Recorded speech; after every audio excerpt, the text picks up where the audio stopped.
Tesla and Atlas robots are advanced humanoid robots, but they have distinct designs, purposes, and developmental focuses.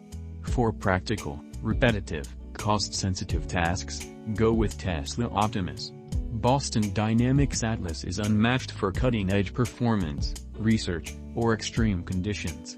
Tesla Optimus Robot is primarily designed for labor-intensive tasks in industrial settings.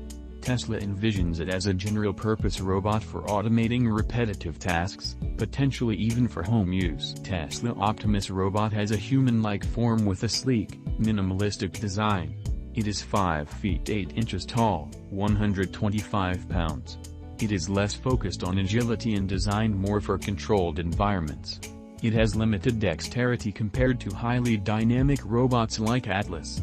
Atlas Robot is a research robot that tests and showcases advanced robotics technologies. It demonstrates extreme mobility, agility, and balance in many dynamic environments. It is more utilitarian and rugged, designed for performance over aesthetics.